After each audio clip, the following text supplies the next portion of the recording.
2장 1절로 3절 말씀을 봉독하겠습니다. 베드로전서 2장 1절로 3절 말씀 제가 봉독해 드리겠습니다. 그러므로 모든 악독과 모든 기만과 외식과 시기와 모든 비방하는 말을 버리고 갓난 아기들 같이 순전하고 신령한 젖을 사모하라. 이는 그로 말미암아 너희로 구원에 이르도록 자라게 하려 함이라. 너희가 주의 인자하심을 맛보았으면 그리하라. 아멘. 이 시간엔 특별히 우리 최수진 교우님께서 가야금 연주로 특송해 주시겠습니다. 풀 사이즈 가야금은 한국에 놓고 오셔서 좀 작은 사이즈 가야금을 갖고 오셨는데 네 줄을 가까이 찬송가를 연주해 주시겠습니다.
예, 우리 교회에서 가야금 찬양은 처음인 것 같습니다. 감사합니다. 우리 신년 예배 때 새해 인사를 했지만 오늘 또 새로운 신년 예배 때 안 나오신 분들도 많이 계신 것 같아요. 우리 앞뒤 좌우에 계신 분들하고 한번 새해 인사할 수 있으면 좋겠습니다. 해피 뉴 이어, 해피 뉴 이어 한번 인사할 수 있길 바랍니다.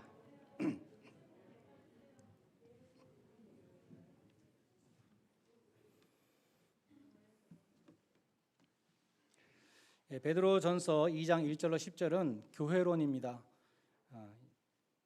예수님을 예수님이 머릿돌 되시고 우리 한 사람 한 사람이 산돌이 되어서 리빙 스톤이 되어서 눈에 보이지 않는 신령한 집을 세워 나간다는 그러한 말씀입니다. 그래서 건설의 신학이라고 말할 수 있어요. 그 중에서 우리가 오늘 읽은 1절로 3절은 교회를 파괴하는 요소들, 곧 버려야 될 것들을 말씀하시고 또 교회가 성장하기 위해서 섭취해야 될 양식을 말씀합니다. 간단히 말해서 버려야 될 것과 취해야 될 것을 말씀하고 있습니다. 먼저 교회를 파괴하는 것들은 무엇인가? 베드로 사도는 오늘 본문에서 5가지를 열거했습니다. 악독과 기만과 외식, 시기, 비방, 이 5가지를 버려야 된다 이렇게 말씀하죠. 특별히 모든이라는 말이 3번 나오고 있어요. 남김없이 깨끗하게 청산을 해야 된다는 그러한 뜻이겠죠. 3번이나 모두 버리라고 강조하는 것은 말끔히 흔적도 없이 청산하라는 그러한 의미입니다. 첫 번째로 악독이란 무엇일까요? 이것은 악한 생각을 가리킵니다. 영어로 malice인데 남에게 나쁜 일이 일어나기를 바라는 마음, 또 더 적극적으로 남을 해치려는 생각, 이런 것들이 악한 마음입니다. 사도 바울도, 지금 베드로가 말씀했는데 사도 바울도 악의를 버려라, 악독을 버려라 이런 말씀을 많이 했어요. 에베소서 4장 31절에 보면 너희는 모든 악독과 노함과 분냄과 떠드는 것과 비방하는 것을 모든 악의와 함께 버리라고 했습니다. 골로새서 3장 8절에서도 이제는 너희가 이 모든 것을 벗어버려라. 곧 분함과 노여움과 악의와 비방과 너희 입에 부끄러운 말이라고 말씀합니다. 그래서 믿는 자는 모든 악독을 버려야 됩니다. 악한 생각은 주님의 교회를 파괴하는 것입니다. 두 번째로 속임수를 버리라 그랬죠. 속임수라는 것은 자신의 목적을 이루기 위해서 다른 사람을 속이는 것입니다. 자신의 유익을 위해서 다른 사람들을 미혹하는 것입니다. 마태복음 26장 4절에 보면 대제사장들과 장로들이 예수님을 흉계로 잡아 죽이려고 의논했습니다. 영어 성경에 보면 트릭을 써서 거짓 누명을 씌워서 예수님을 죽이려고 했습니다. 반대로 베드로전서 2장 22절은 말씀하기를 예수님의 입에는 거짓이 없으셨다라고 말씀합니다. 고린도후서 11장 13절에 보면 거짓 사도가 있었다. 그 사람들을 속이는 일꾼들이라 이렇게 말씀하고 있어요. 마치 사탄이 광명한 천사를 가장하는 것처럼 속이는 일꾼은 그리스도의 사도로 가장을 한다 이렇게 말씀합니다. 기만과 속임수, 이거는 사탄의 하는 일이고 주님의 몸된 교회를 해치는 죄악입니다. 세 번째로 외식이란 말은 본래 마스크라는 말에서 유래된 말입니다. 우리는 위선자란 말로 더 많이 쓰죠. 요새 외식한다는 하면 밖에 나가서 밥 먹는 걸로 잘못 생각하니까 위선자라고 많이 씁니다. 영어로 히포크릿인데 헬라어 히포크리테스는 그 뜻이 연극 배우였다고 합니다. 내가 아닌 딴 사람의 모습을 연기하는 것이죠. 자기가 아닌 딴 사람의 역할을 하고 있는 사람, 그것이 바로 위선자라는 것입니다. 위선자는 무엇보다도 말과 행동이 다른 사람입니다. 위선자는 말은 천사같이 할 수 있지만 행동이 따라오지 않는 사람입니다. 위선자의 또 다른 특징은 겉과 속이 다르다는 것이죠. 예수님이 바리새인의 외식에 대해서 말씀하실 때 이걸 많이 말씀하셨어요. 잔에 대접에 겉은 깨끗한데 그 속에 들어있는 것은 탐욕과 방탕이 가득하다. 바리새인들이 그렇다 그랬습니다. 회칠한 무덤처럼 무덤에 깨끗한 흰색 페인트를 깨끗하게 칠해놨지만 그 속에는 온갖 죽은 사람의 뼈와 더러운 것이 가득한 것이 바리새인의 모습이다 말씀했습니다. 겉으로는 사람에게 옳게 보이지만 안으로는 외식과 불법이 가득하다고 하셨습니다. 그래서 외면과 이면이 다른 사람, 겉과 속이 다른 사람, 표면은 거룩한 성도로 보이나 속은 썩은 사람, 이 사람이 위선자입니다. 또 위선자는 하나님의 칭찬보다 사람의 칭찬을 구하는 사람입니다. 다른 사람들이 나를 어떻게 생각할까, 이거에 따라서 행동을 하고 판단하고 결정하는 사람이죠. 어떻게 하면 사람의 칭찬을 받을 수 있을까, 이것을 늘 생각합니다. 그래서 교회에서도 명예와 타이틀을 추구하기도 합니다. 그런 믿음 생활하면서 지금 하나님이 나를 어떻게 보고 계실까, 내가 지금 하나님 앞에 어떻게 살고 있는가, 이것은 전혀 생각하지 않는다는 것이죠. 사람들의 눈만 생각한다는 것입니다. 하나님을 두려워하지 않습니다. 하나님을 믿는다고 하지만 사실은 하나님이 없이 살고 있는 무신론자인 것입니다. 마태복음 23장에 보면 23장 전체를 거쳐서 예수님이 그러한 외식 바리새인들의 위선에 대해서 혹독하게 경고하고 저주하셨습니다. 오늘 본문도 이 외식은 완전히 버려야 된다라고 말씀합니다. 네 번째로 시기는 다른 사람이 가진 것에 대해서 질투하고 시샘하는 것입니다. 시기는 예수님을 십자가에 못 박도록 넘겨줬던 당시 종교 지도자들의 동기였습니다. 마가복음 15장 10절에 보면 대제사장들이 시기심으로 예수님을 빌라도에게 넘겨주었다. 그렇게 기록되어 있습니다. 잠언 14장 30절에 보면 마음의 화평은 육신의 생명이나 시기는 뼈의 썩음이니라는 말씀이 있습니다. 마음이 화평하면 육신의 건강도 좋아지지만 마음에 시기심이 가득하면 뼈가 썩는다. 건강에도 해가 된다는 것이죠. 시기는 결국 자신을 망치는 것입니다. 뿐만 아니라 시기는 교회의 건강에도 해가 되는 것입니다. 시기는 인간관계에 금이 가게 하는 것이기 때문에 사랑의 공동체를 파괴하는 결과를 낳게 됩니다.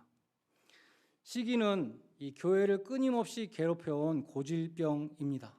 다른 사람과의 비교의식, 이것이 많은 문제들의 사실의 핵심이죠. 예수님이 십자가에 못 박도록 넘겨준 원인이기도 했고 오늘 교회에서 일어나는 많은 문제들의 원인을 따져보면 시기심이 많이 있다는 거예요. 한국 속담에 사촌이 땅을 사면 배가 아프다. 여러분 다 아시죠? 형제 간에도 누구 자식이 더 잘났는가 이런 것 때문에 시기하는 모습을 보게 됩니다. 교회에서는 다른 사람이 잘 되는 것이 정말 내가 기뻐야 되는 것입니다. 그것이 참 크리스찬이고 참된 교회입니다. 그래야 참된 믿음의 공동체가 될 수 있는 것이죠. 사랑은 투기하지 않는다고 고린도전서 13장 사랑장에서 사랑을 정의할 때도 사랑은 투기하지 아니하며 시기하지 않는다고 말씀합니다. 다섯 번째 버려야 될 것, 비방하는 말입니다. 비방이라는 것은 정정당당하게 앞에서 얘기하는 것이 아니라 뒤에서 얘기하는 것이, 뒤에서 헐뜯는 것이 비방입니다. 영어로 backbiting이라고 그러죠. 당사자가 없는 곳에서 약점이나 결점을 들춰내고 나아가서 진실이 아닌 것을 가지고 그 사람의 명예를 실추시키는 것입니다. 그래서 성경에 보면 수군거린다, 수군. 그것이 로마서 1장의 죄목 가운데 나오는데 수군거리는 것입니다. 근데 가만히 보면 비방을 하는 사람도 문제지만 비방을 들어주는 사람도 문제예요. 손뼉이 마주쳐야지 소리가 난다 그랬는데 들어주는 사람이 있기 때문에 이 비방이 계속되는 것입니다. 근데 교회에서 보면은 더 교묘한 비방도 있습니다. 기도 제목을 말한다. 정말 우리가 이거 기도해야 돼 하면서 어떤 사람의 굳이 들춰내지 않아도 되는 그러한 결점이나 그 약점 같은 것을 들춰내는 것이 있죠. 헐뜯는 경우가 있습니다. 잠언 18장 8절에 보면 남의 말하기를 좋아하는 자의 말은 별식과 같이 뱃속 깊은 데로 내려가니니라.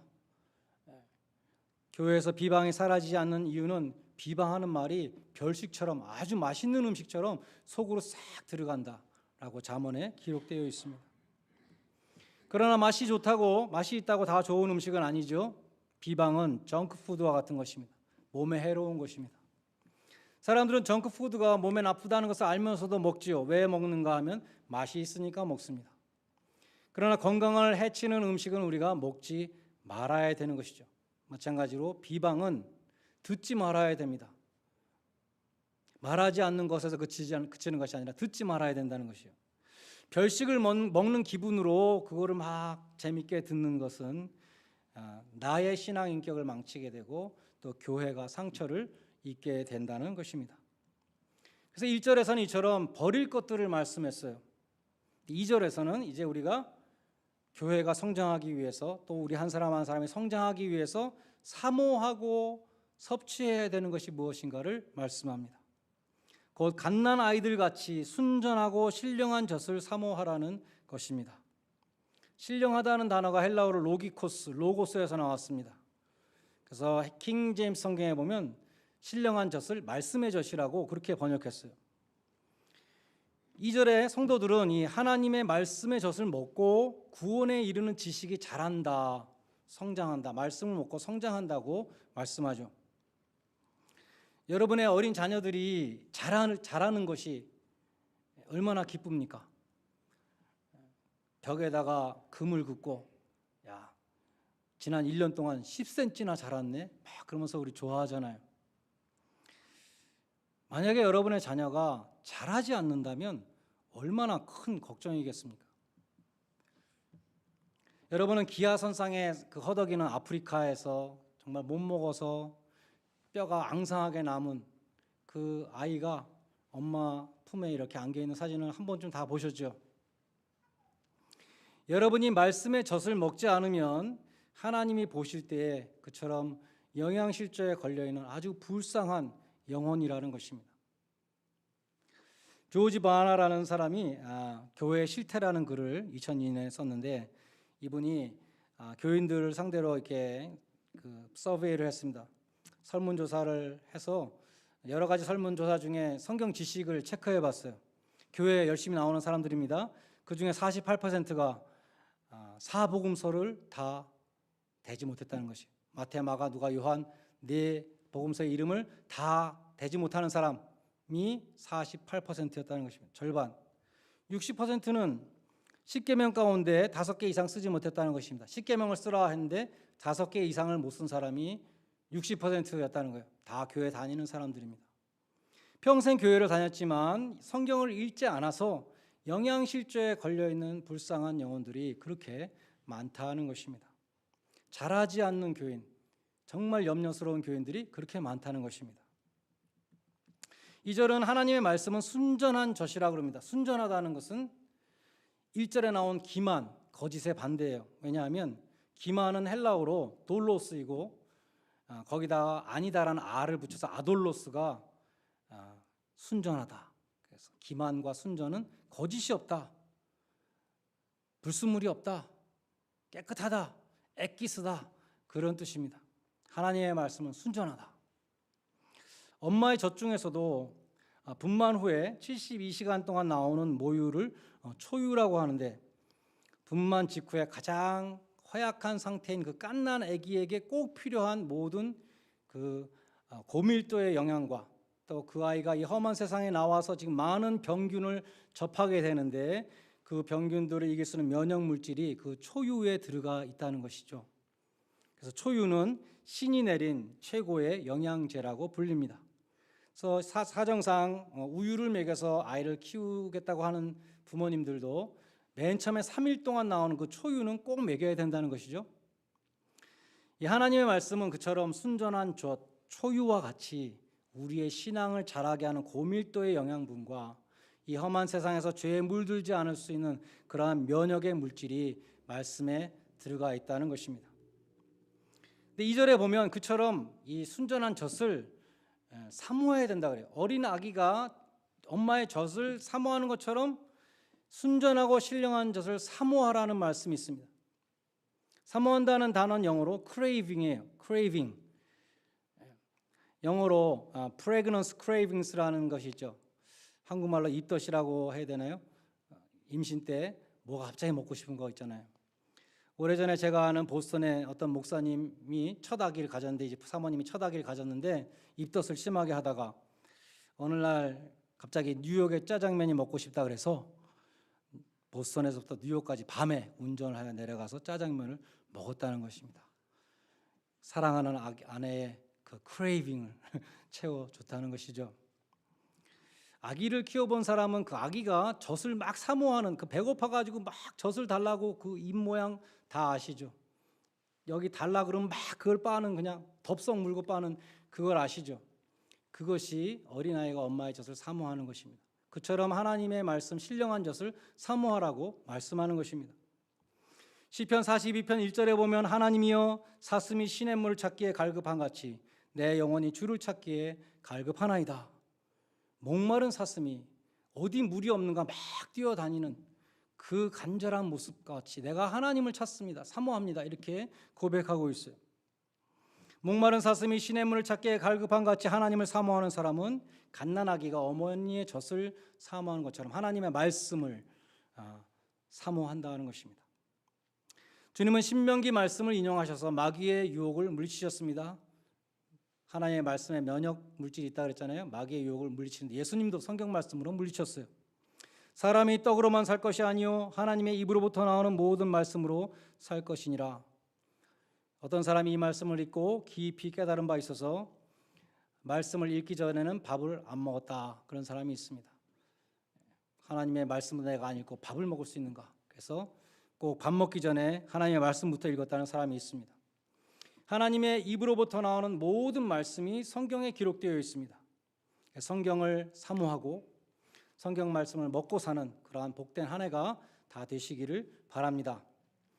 지난주에 한국신문에서 암에 대한 기사를 읽었어요. 한국 사람의 기대 수명이 많이 올라가서 이제 평균 수명이 81세인데 남자와 여자가 틀립니다. 남자의 평균 수명은 78세이고 여자의 평균 수명은 85세예요. 여자가 평균 7년을 더 삽니다. 근데 이 평균 수명 81세까지 살면서 암에 걸릴 확률은 남녀 통틀어서 36.6%라 그래요. 남자는 기대 수명까지 살 때에 5명 중에 2명이 암에 걸린다고 합니다. 38.3%. 여자는 기대 수명 85세까지 다 산다고 할 때 3명 중 1명이 암에 걸린다고 합니다. 35%. 암을 이기려면, 암을 예방하려면 어떻게 해야 하는가? 우리 여러분 많이 들어보셨죠? 대개 3가지로 얘기합니다. 첫 번째는 마음 자세가 중요하다 그러죠. 그런 내용들을 읽어보면 저는 항상 데살로니가 전서 5장 16절과 18절이 생각나요.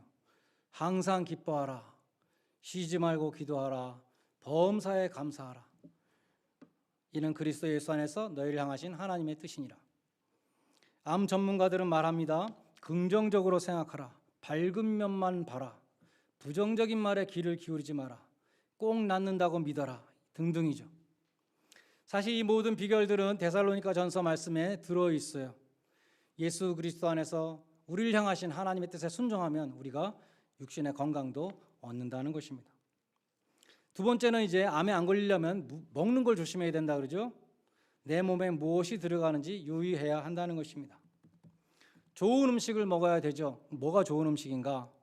가공되지 않은, 프로세스 안 된 음식을 먹어야 된다는 것입니다. 프로세스 된 것은 이제 화학 처리가 됐기 때문에 그 속에 독이 들어가 있다는 것이죠. 오렌지 주스도 즉석에서 짜 먹어야지 슈퍼에서 파는 거 다 방부제 들어가 있는 거, 이런 것들은 몸에 안 좋다는 것입니다. 조미료가 듬뿍 들어가 있는 식당 음식이라든지 아니면 뭐 라면 스프 이런 거 완전히 독이겠죠. 암 환자에는 특별히 안 좋습니다. 그래서 오늘 본문에 이 순전한 말씀을 먹으라, 섞이지 않은 것, 순전한 말씀, 영어로 퓨어입니다. 불순물이 섞이지 아니한 그 하나님의 살아있는 말씀을 먹어야 합니다. 근데 하나님의 말씀에 대해서 도무지 식욕이 없다는 사람들이 있습니다. 나는 하나님의 말씀을 읽고 싶은 마음이 전혀 없어. 그 배가 고프지 않아. 그런 사람이죠. 그런 사람은 정크푸드를 많이 먹은 사람이에요. 왜 하나님의 말씀에 대한 사모함이 없는가? 아이스크림을 실컷 먹었기 때문에 배가 고프지 않는 것과 마찬가지입니다. 몸에 좋지도 않고 유익하지 않은 것들, 무가치한 것들로 내가 배를 채웠을 때에 우리는 참된 음료와 참된 양식을 사모함을 잃어버리게 되는 것입니다. 오늘 본문에 비춰보면 악독과 기만, 외식, 시기, 비방하는 말들이 많이 들어오면 하나님의 말씀을 들을 귀가 없어지는 것이죠. 교인들이 하나님의 말씀을 듣고 기도하고 찬양한 자리를 멀리할 때에 교회는 병든 교회가 되고 마는 것입니다. 그래서 주일학교에서부터 우리가 배우는 찬양이 있죠. 정말 오래된 찬양. 네 눈이 보는 것을 조심해. 네 귀가 듣는 것을 조심해. 가려야 된다는 것입니다. 내 영혼이 섭취하는 것을 조심해야 됩니다. 내가 무엇을 먹을 것인가? 순전하고 신령한 젖을, 하나님의 말씀을 먹어야 우리 영혼이 건강할 수 있다는 것입니다. 세 번째는 운동이죠. 마음 자세와 먹는 것, 그다음에 운동을 해야 된다. 다 아시죠? 문제는 실천이 문제인 것이죠. 적당한 운동이 건강에 필수입니다. 신앙생활도 마찬가지예요. 봉사를 해야 됩니다. 사역을 해야 됩니다. 내가 교회에 봉사해야지 내 믿음이 자라게 됩니다. 내 영혼이 건강하게 돼요. 뭐 교회 봉사 열심히 하면 믿음이 없어져. 그런 말은 정말 마귀의 속삭임입니다. 내가 교회를 열심히 할 때 그 속에서 참된 은혜를 받게 되는 것입니다. 주님이 봉사하는 자에게 은혜를 주세요. 근데 어떤 사람은 운동을 하는데 2분동만 하는 사람이 있습니다. 2분동 잘하는 사람은 싸움을 할 때 아주 유용하죠. 교회에서 하는 싸움은 정말 말싸움이잖아요. 야고보서에 보면 혀에서부터 지옥의 불이 나와서 큰 숲을 다 태워버린다고 그렇게 말씀합니다. 2분동을 잘하는 사람은 파괴할 때는 싸우고 파괴할 때는 요긴하지만 교회를 세워나가는 건설의 신학에서는 백해무익합니다. 우리가 어떻게 건강한 교회를 일궈나갈 수 있는가? 오늘 본문에서 버려야 될 것과 취해야 될 것을 말씀합니다. 모든 악독과 기만과 외식과 시기와 비방하는 말을 버리고 갓난아이와 같이 신령하고 순전한 하나님의 말씀을 사모하라고 말씀하고 있습니다. 아기들은 젖을 매일 먹죠. 시간별로 먹습니다. 그래서 밤에 잘 때도 꼭 한 번 일어나서 젖을 줘야 되잖아요. 아이가 생존하기 위해서는 꾸준히 정기적으로 젖을 먹어야 살아남을 수 있습니다. 우리도 하나님의 말씀을 매일 먹어야 합니다. 유튜브로 여러 목사님들의 설교를 듣는 것도 좋고 또 유튜브로 여러 훌륭하신 분들의 간증을 듣는 것도 좋지만 가장 중요한 것은 순전한 젖, pure milk, 하나님의 말씀, 성경을 먹어야 됩니다. 우리 교회가 올해 함께하는 공동체 성경 읽기에 그래서 모두 동참할 수 있기를 바랍니다. 제가 아는 어떤 목사님이 목회하시는 교회는 거의 모든 교인이 공동체 성경 읽기를 다 했대요. 거의 모든 교인이. 1년 동안 교회에서 악독과 기만과 외식과 비방하는 말이 전혀 들리지 않았다. 너무 신기했다. 뭐 그런 간증하는 분도 제가 보았습니다. 우리 교회도 여러분 모두가 올 한 해는 하나님의 말씀을 꾸준히 읽으시고 영적으로 성장하는 그런 복된 한 해가 되시기를 주님의 이름으로 간절히 축원드립니다. 기도하시겠습니다. 하나님 아버지, 저희가 올해에는 하나님을 힘을 다하고 뜻을 다하고 온 마음을 다하여 사랑하게 하여 주시고 하나님의 입에서 나오는 말씀을 사모하게 하시며 그 말씀을 가까이 하며 순종함으로 하나님이 주시는 복을 받는 그러한 형통한 한 해가 되게 하여 주시옵소서. 예수님의 이름으로